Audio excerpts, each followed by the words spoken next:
En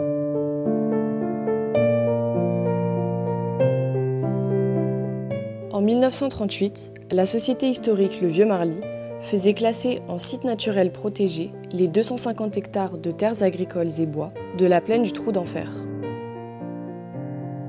L'appartenance du site au domaine des chasses présidentielles et à la forêt de Marly facilita ce classement.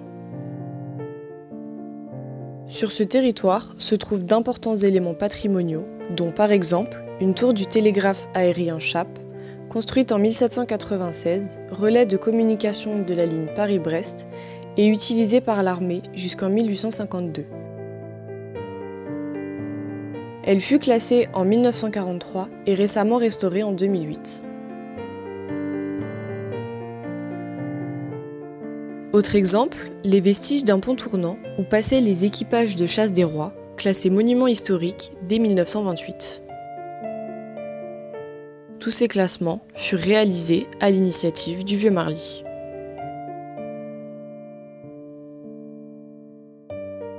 Autre exemple sur le domaine, le fort du Trou d'Enfer, construit après la défaite de 1870 pour protéger Paris.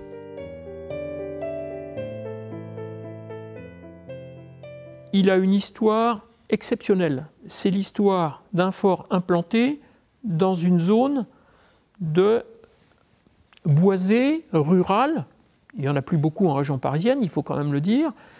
Et il a été au cœur de la forêt de Marly, avec notamment l'action diplomatique qui se déroulait au moment des grandes chasses de la forêt de Marly.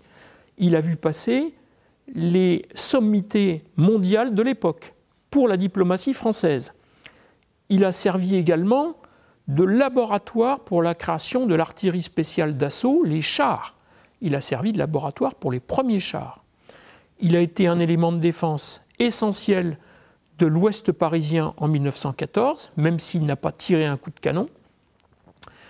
Et enfin, dans cette zone, pour remonter un petit peu en arrière, on a eu quand même la dernière bataille de la Grande Armée de Napoléon, à proximité de Rocancourt, c'est-à-dire pratiquement à une portée de moineau des glacis du fort. Donc c'est un lieu historique à tout point de vue, et l'état de conservation exceptionnel de ce fort, notamment parce qu'il a été ensuite dans un périmètre protégé, les chasses présidentielles avec les élevages de faisans, et d'autre part le périmètre de l'ONF qui est clos, eh bien il nous en est arrivé aujourd'hui dans un état, je dirais, relativement exceptionnel de conservation, avec quasiment toutes ses ferronneries, les locaux, les graffitis des poilus de l'époque, sa boulangerie, son système de pomperie avec un puits à 40 mètres de profondeur dans l'aqueduc de Rocancourt, ses travées avec une dizaine de chambrées pour les poilus, son pavillon d'officier avec les blindages sur les fenêtres, ce qui est exceptionnel, et son infirmerie. Et ceci avec des défenses de fossés qui sont encore bien visibles. Donc c'est quelque chose qui est unique en région parisienne.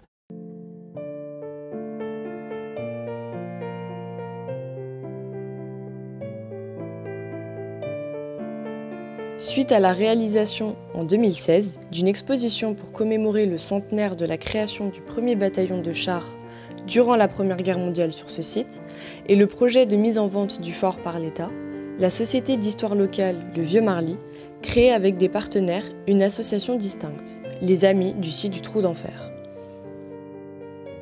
Cela pour permettre une audience élargie et des activités de mise en valeur spécifiques, car le territoire se partage entre 3 communes, Bailly, Louvciennes et Marly-le-Roi.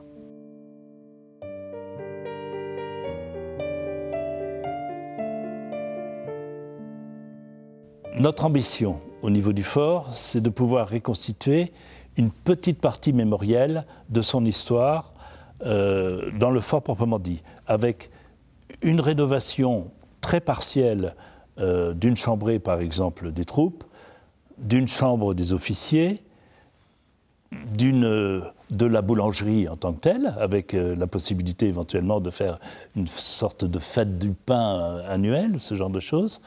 Voilà, mais dans un projet qui soit économiquement viable pour les acheteurs éventuels, évidemment. Sachant qu'en général, lorsqu'on leur propose ce genre ce projet-là spécifique, ils en ressentent l'intérêt et l'utilité pour leur propre projet économique en général. Voilà. Sinon, comme les communes n'ont pas les moyens de racheter le fort ou de le remettre en valeur, compte tenu de l'importance déjà du patrimoine local que nous avons dans cette région parisienne, il serait souhaitable, on pourrait en faire une sorte, j'exagère, mais une sorte de Villa Médicis à la française, en accueillant des artistes en résidence ou voire des artisans d'art proprement dit.